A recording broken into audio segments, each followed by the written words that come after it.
Welcome back है दोस्तों again आप सभी का हमारे इस यूट्यूब चैनल स्मार्ट स्टडी पर। दोस्तों आज हम बात करने वाले जैक बोर्ड के क्लास 11th के बच्चों के लिए उनका इंग्लिश कोर का मॉडल सेट का सॉल्यूशन हम लेकर के आए हैं। और ये मोस्ट एक्सपेक्टेड क्वेश्चन है, ये हर बार पूछे जाते हैं और बहुत ईजी सवाल से हर बार पूछे जाते हो तो अलग बात, बट ईजी भी है। आप इसे कर लोगे बहुत बेनिफिशियल होगा आपके लिए। ठीक है, इंपॉर्टेंट बात और ये है कि आपका एग्जाम है 27 मार्च से, तो अब ना आपके पास ज़्यादा दिन बचा है नहीं। ठीक है, बट आपका मॉडल सेट जारी नहीं किया गया तो मैं लेकर के आया हूँ आपके मॉडल सेट के लिए, आपके लिए मॉडल सेट। उन्होंने जारी नहीं किया कोई बात नहीं, मैं लेकर के आया हूँ। और मान लो अगर वो जारी नहीं करेंगे तो तुम फिर क्या कर लोगे? कुछ तो नहीं कर पाओगे। बैठना नहीं है भाई, शांति से मॉडल सेट बनाते रहना है। लिटरली इसमें से भिड़े जाएंगे क्वेश्चंस, यहाँ से क्वेश्चन रखे होंगे। ठीक है, शुरू करता हूँ मॉडल सेट का सॉल्यूशन, ताकि आपका ड्यूरेशन भी कम से कम रहे और मैक्सिमम में आपको आउटपुट मिल जाए। ठीक है, चलो तो ये देख सकते हो आप, यह model set Jharkhand academic council का, रांची का, क्लास 11 का है। इंग्लिश कोर का मॉडल सेट लेकर के आया हूँ भाई आप लोग के लिए। ठीक है, और आपको एग्जाम में मिलेंगे 90 मिनट 1.5 घंटे। और एक बात वो जो कि ज़्यादा इंपॉर्टेंट है कि जो इंग्लिश कोर है ना, ये सबके लिए है। Whether is student of science, वो कॉमर्स का हो, साइंस का हो और आर्ट्स का हो, कोई ज़रूरत नहीं है को कि अगर आर्ट्स का हो चाहे साइंस का हो तो उसके लिए बेनिफिशियल होगा और किसी के लिए नहीं हो। ऐसा नहीं है, सबके लिए बेनिफिशियल है। ठीक है, तो चलो करते हैं सॉल्यूशन। ठीक है, तो सबसे पहले हमें पैसेज मिला है। ठीक है, तो ये आप देख सकते हो कितना लंबा चौड़ा पैसेज है। ठीक है, तो हमें ये पैसेज पढ़ना है। तो भाई देखो, मैं ये पैसेज पढ़ने नहीं वाला हूँ, ये पैसेज आप पढ़ना इतना लंबा। हाँ, मैं आपको इसका थीम बताता हूँ, मैंने पढ़ रखा है। इसका बेसिकली थीम है ना कि जब वर्ल्ड वॉर हुआ था, वर्ल्ड वॉर हुआ जिसमें जापान की हार हुई, जापान का बहुत बुरा हाल हुआ, उसकी इंडस्ट्री पूरे बर्बाद हो गया। ठीक है, पूरा बर्बाद हो गया उसका इंडस्ट्री। उसके बाद क्या हुआ ना कि फिर उसके बाद यूरोप और जो काउंटी बैंक है ये लोग चाइना से लड़ने लगे। फिर कोल्ड वॉर स्टार्ट हो गया। और तो जापान को बर्बाद किसने किया था? अमेरिका ने। तो जापान को बर्बाद करने के बाद अमेरिका ने क्या किया ना कि 3-4 साल तक अपने कुछ ट्रूप्स मतलब मिलिट्री के कुछ लोग, मतलब सैनिक, वो ना जापान में रखे थे ताकि जापान अगेन रिटेलियन ना कर दे, मतलब वापस युद्ध ना कर दे। इसीलिए उसको दबाने के लिए उन्होंने वहां पे रखा हुआ था। बट इधर चाइना से युद्ध होने लगा। ठीक है, फिर कोल्ड वॉर होने लगा तो अमेरिका का ध्यान थोड़ा उधर चल गया। और उसके बाद अमेरिका ने ही मदद की जापान की, उसको इंडस्ट्रीज ग्रो करने में। फिर उसका जैसे जैसे इधर युद्ध हुआ, अमेरिका ने जापान के साथ मिलकर बहुत सारा ये क्या बोलते हैं, ये बनाया मिसाइल वगैरह जिसको बोलते हैं युद्ध हथियार, वो बनाए। और जापान के मार्केट में अमेरिका ने अपने सामान भिजवाए ताकि उनका देश का इकोनॉमी थोड़ा सा चल सके। इससे जापान भी टेक्नोलॉजी में बहुत आगे चल गया। ठीक है, तो ये है इसका थीम। तो क्वेश्चंस हम देख लेते हैं यहाँ। तो देखो, हमारा क्वेश्चन है how was Japan industry destroyed. Japan का इंडस्ट्री कैसे डिस्ट्रॉय किया था? तो मैंने आपको बताया था अमेरिका ने उस पर हमला किया था। ठीक है, जिससे उसका इकोनॉमी डिस्ट्रॉय हो गया। तो किससे हुआ था डिस्ट्रॉय? बॉम्बिंग करने से, बम फेंक दिया था ना। नेचुरल कैलेमिटी मतलब होता है कोई प्राकृतिक आपदा, आपदा आने से और फ्लड आने से नहीं हुआ था, बॉम्बिंग करने से हुआ था। ठीक है, नेक्स्ट सवाल है which country has given security to Japan. जैसे देखो यहाँ है ना यार, मारा भी अमेरिका ने ही और लास्ट में सिक्योरिटी भी पता है अमेरिका ने ही दिया। तो जो कि मैंने आपको बताया था, इसका राइट आंसर हो जाएगा यूएसए। थर्ड नंबर वाला सवाल है from which year the growth did of the industry being in Japan. तो मैंने बताया था, वो खैर मैंने नहीं बताया बट मैं आपको बता देता हूँ, ये 1952 से है। ठीक है, अब मैं आपको यहाँ पे दिखा भी देता हूँ, ये देखो यहाँ पे है, ये देखो एक second. From 1952 through the some troops remained for defence purpose. और यहीं से मतलब ये तो ट्रूप्स को निकाल लिया गया था और यहीं से हेल्प भी करना शुरू हुआ था। ठीक है, तो 1952 द राइट आंसर। अब यहाँ एक सवाल है, ग्रामर का सवाल है, ब्रोक इनटू पीसेस मींस, मतलब ब्रोक इनटू पीसेस का मतलब क्या होता है? भाई हिंदी में बता दो। ब्रोक इनटू पीसेस मतलब टुकड़ों टुकड़ों में बट जाना, टूट जाना। ठीक है, तो ये तो जान रहे हो टूट जाना का क्या होता है? इसका होता है क्रम्बल्ड, क्रम्बल्ड हो जाएगा इसके लिए राइट आंसर। देखो, डेवलप से कोई मतलब नहीं है, डेवलप मतलब होता है ग्रो करना, बिल्ड मतलब भी उसी का जैसा लगता है और इम्प्रूव मतलब होता है कि खुद को इम्प्रूव करना, तो इससे भी कोई मतलब नहीं है। राइट आंसर हमारा हो जाएगा ऑप्शन नंबर डी। 5 नंबर सवाल है, the America gave Japan dash. तो कैसा हेल्प दिया था भाई इन्होंने, बहुत बड़ा मदद किया था, वाइटल हेल्प दिया था। मैं आपको यहाँ पैसेज में दिखा दूं, एक सेकेंड। यहाँ देखो भाई लिखा हुआ है, ये देखो, Americans gave them a vital help, है ना। तो ये हो जाएगा हमारा राइट आंसर। ठीक है, अब आते हैं अपने अगले सवाल पे। 6 number sir, which was the favourable area for Japan for the purpose of investment. तो भाई कौन सा वो था, तो वो इंडस्ट्री था। इंडस्ट्री में बहुत अच्छा उनका फेवरेबल एरिया था इन्वेस्टमेंट करने के लिए, जो कि मैंने आपको बताया कि अमेरिका और जापान ने साथ मिलकर फिर टेक्नोलॉजीज भी शेयर की थी और हथियार, युद्ध वाले हथियार भी बनाए थे। और अब देखो फिर से ग्रामर सेक्शन आ गया है, और ग्रामर सेक्शन में बहुत ही सवाल आया है। आप देखो क्वेश्चन पूछा है, in note making we avoid. Note making में हम लोग क्या अवॉइड करते हैं भाई, क्वेश्चन से पता हम लोग नोट कैसा बनाते हैं, छोटा छोटा। नोट्स में तो क्या होता है, शॉर्ट करके लिखना। तो हम लोग शॉर्ट करके लिखना होता है नोट मेकिंग में, तो वही होता है लॉन्ग सेंटेंस को हम लोग अवॉइड करते हैं, नोट्स में ज्यादा लंबा नहीं लिखते हैं। Abbreviation are freely used in, दो एब्रिविएशन भी है ना, ये नोटिस राइटिंग में अगेन यूज होता है।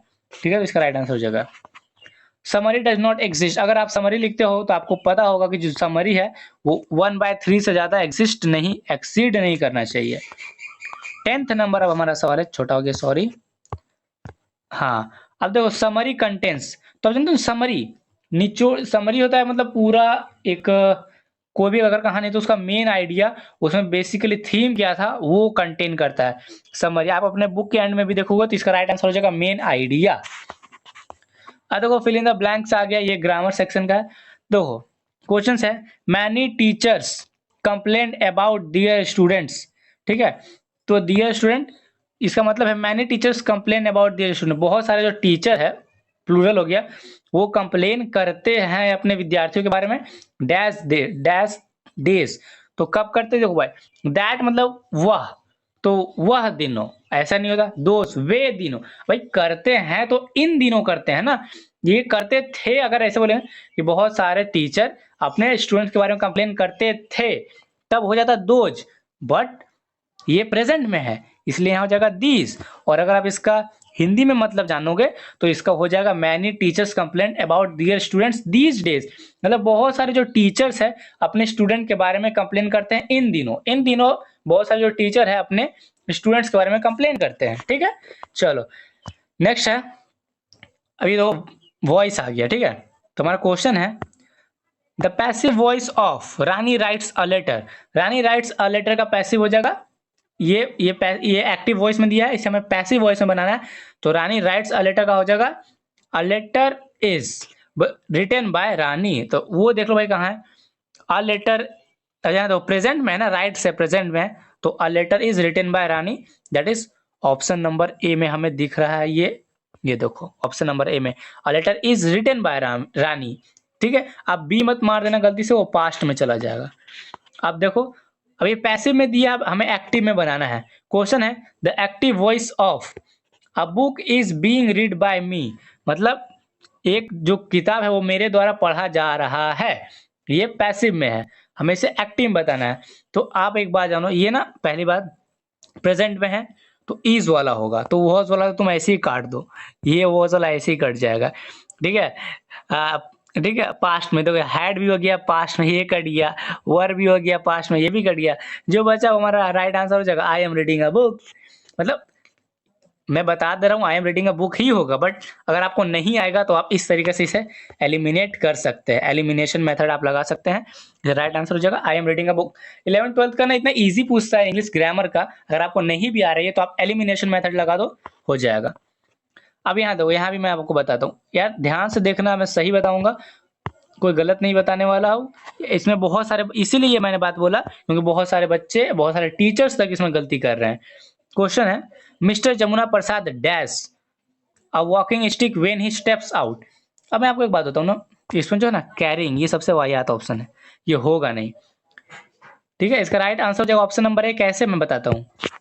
अगर मैं इसका आपको हिंदी में मतलब बताऊँ तो मिस्टर जमुना प्रसाद, इसमें तो आंसर हो जाएगा कैरिस।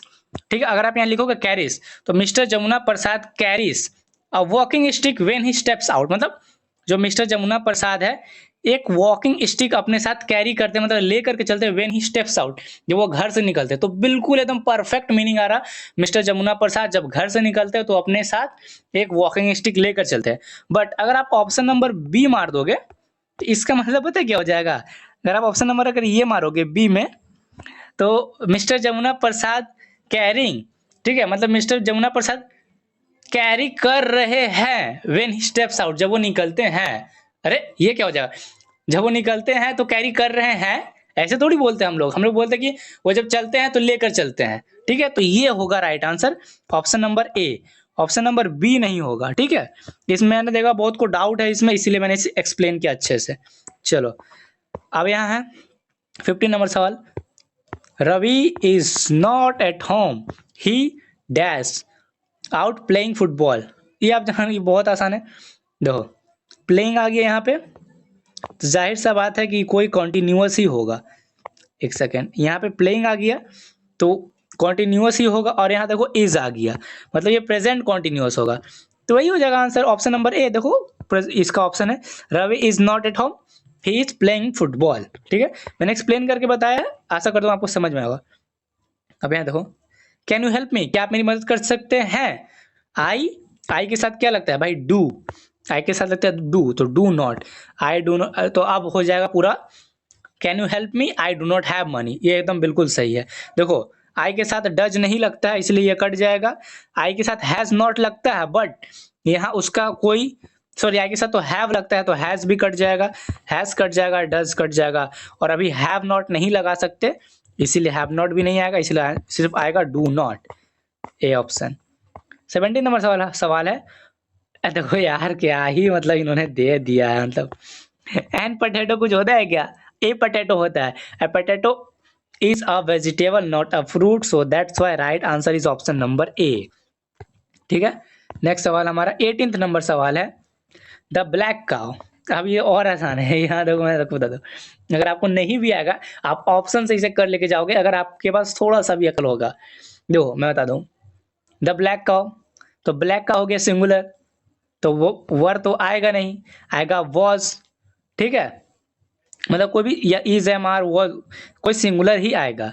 ठीक है, तो द ब्लैक काउ, अब वो अगर मान लो ब्लैक काउ वाज बीइंग, तो अगर आप वॉज और बीइंग लगाओगे तो बीइंग के बाद हमेशा वर्ब 3 आता है, तो वॉज बीइंग चेजिंग नहीं होगा, वॉज बीइंग चेजेस नहीं होगा, वॉज बीइंग चेज्ड।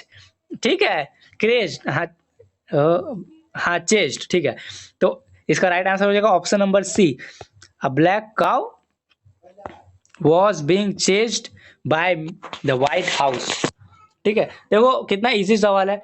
मैं चाहता तो डायरेक्ट आपको बताकर चल जाता, बट मैंने आपको एलिमिनेशन मेथड बताया, अगर आपको नहीं भी आएगा तो आप एलिमिनेट करके आंसर ले आओगे। ठीक है, चलो नेक्स्ट सवाल हमारा 20 बोल रहा हूँ, 90 नंबर है।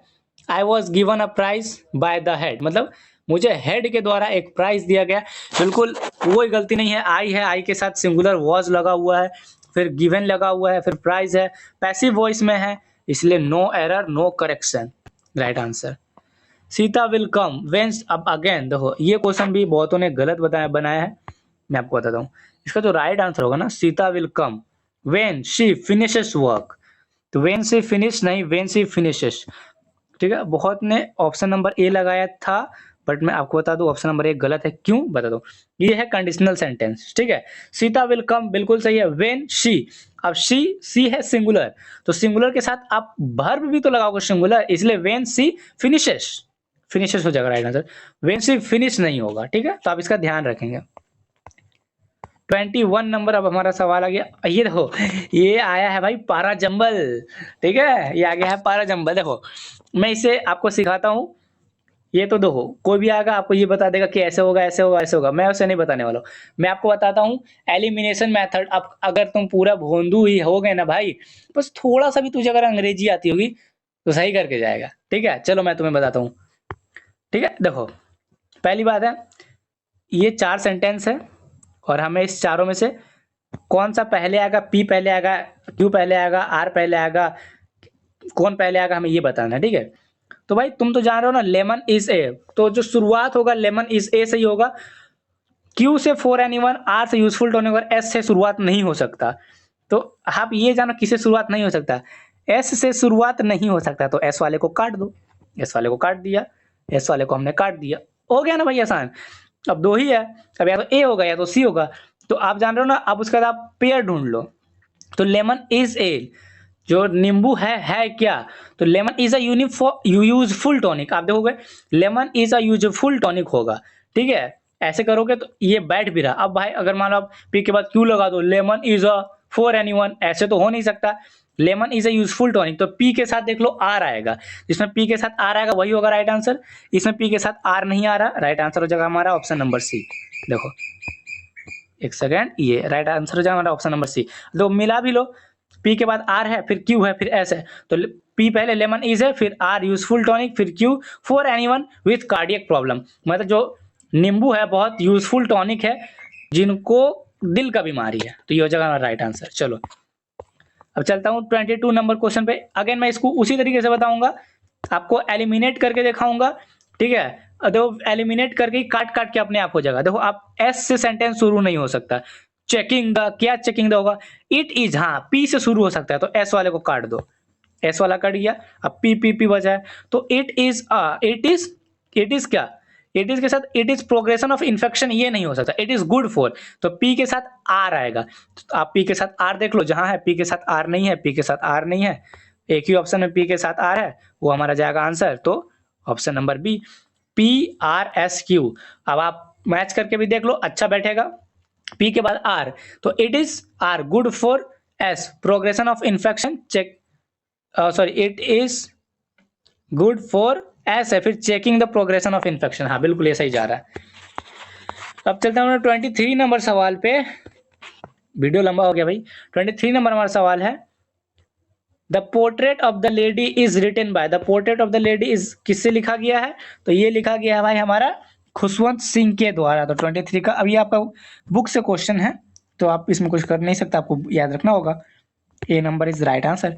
24 नंबर सवाल है, Khushwant Singh grandfather portrait hung above the masterpiece in the, जो खुशवंत सिंह का जो पोर्ट्रेट था कहाँ टांगा गया था, तो आप कहानी पढ़ोगे तो आपको पता था ना, खुशवंत सिंह बड़ा टरबाइन पहनते थे, और वो जो उनका वो था पोर्ट्रेट, वो ड्राइंग रूम में टांगा गया था, तो drawing room is our right answer, option number B, ठीक है।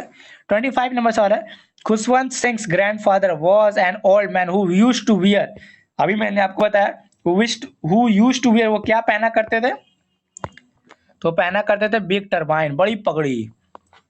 26 नंबर अब हमारा सवाल आ गया हमारे पास, ये हमसे पूछता है, what would Khushwant Singh and his grand mother feed the village dog with, जो खुशवंत सिंह और उनके ग्रैंड मदर थे, वो जो गांव के कुत्ते को क्या खिलाते थे, तो गांव के कुत्ते को खिलाते थे ब्रेड, सॉरी ब्रेड बोल रहा हूँ, चपाती, ठीक है। 27 नंबर का सवाल है, the grand mother believe that the education should be, आपको पता होगा अगर आपने कहानी पढ़ी है, तो उनकी जो दादी जी थी, उनका सोचना था जो education should be religion based, धर्म के आधार पर होना चाहिए, ठीक है। तो ये हो जाएगा हमारा राइट आंसर। अब बढ़ते हैं अपने नेक्स्ट सवाल की ओर। हमारा नेक्स्ट क्वेश्चन है, who is the author of the summer of beautiful white horse, तो पूछा गया basically the summer of beautiful white horse का ऑथर कौन था, तो ये था भाई विलियम सारोयन, ठीक है, विलियम सारोयन था इसके ऑथर। आप हर स्टोरी और जो पोएम है उनका ऑथर का नाम याद रखना, बहुत सवाल पूछे जाते हैं, हर बार पूछे जाते हैं। अब आगे हम अपने 29 नंबर सवाल पे। 29 नंबर का सवाल है, what were the hallmark of the Garhwalian tribe, तो गारहलियन ट्राइब को क्या था भाई हॉलमार्क, पहला बात वो लोग ईमानदार थे, और वो लोग ट्रस्ट रखते थे, ऑनेस्टी रखते थे, इसलिए इसका राइट आंसर जाएगा option number C, both B and A and B, sorry. 30 number सवाल आ गया है, who was the true owner of white horse, तो व्हाइट हॉर्स का जो असल में मालिकाना हक किसका था, तो वो जॉन बायरो का था, उसका असल में मालिकाना हक। Here we have our last 10 question of the day, ठीक है। अब हमारे पास लास्ट 10 क्वेश्चन है, तो हम उसे सॉल्व करने वाले हैं। पूछा गया, एट व्हाट टाइम डिड आराम and Murad ride the horse, किस समय आराम एंड मुराद घुड़सवारी करते थे, तो अर्ली मॉर्निंग, पूरा सुबह सुबह करते थे, ये हो जाएगा राइट आंसर। 32 नंबर हमारा सवाल है, what was the Murad desire, Murad का डिजायर क्या था, तो मुराद का डिजायर था भैया, वो क्या चाहता था, मुराद चाहता था कि वो एक घोड़ा का घुड़सवारी करे, तो सी ऑप्शन। 33 नंबर सवाल है, the author of the story we are not afraid to die if we can all be together, is, तो ये किसके द्वारा लिखा गया भाई? ये एक नाव का कहानी है जिसमें वो लोग नाव का सफर करते हैं, तो ये लिखा गया भाई Gordon Cook and Alan East के द्वारा। जॉर्डन कुक हो गया। 24 नंबर सवाल है, the narrator and his wife spend 16 year to improve their. जो नरेटर था उसका बीवी थी, वो 16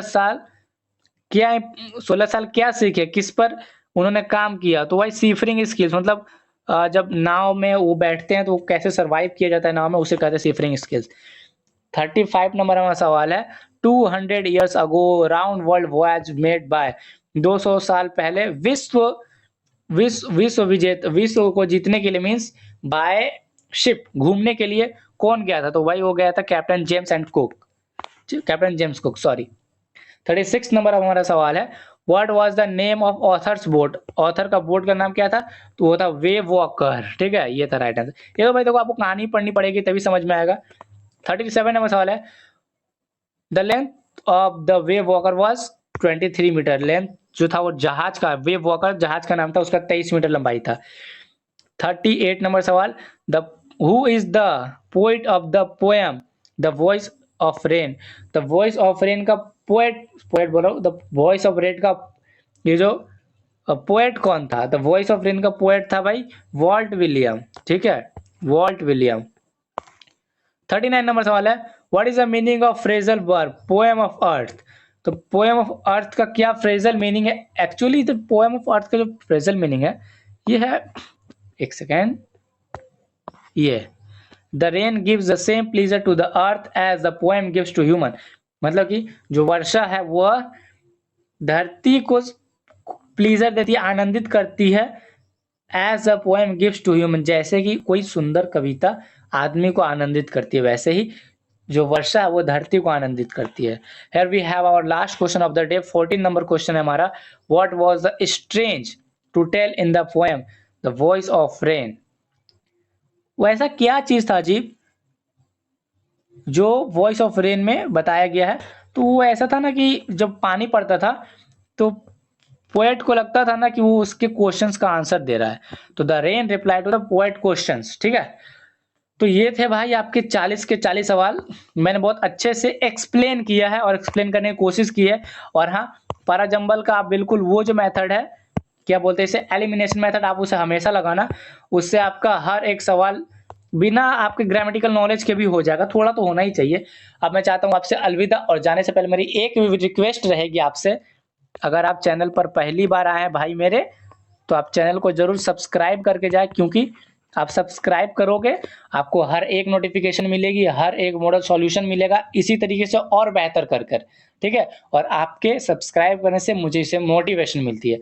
चलता हूँ, अब मिलता हूँ आपसे नेक्स्ट वीडियो में, तब तक के लिए पढ़ते रहिए, सीखते रहिए, जिंदगी में उतारते रहिए। लव यू ऑल, जय हिंद, जय भारत।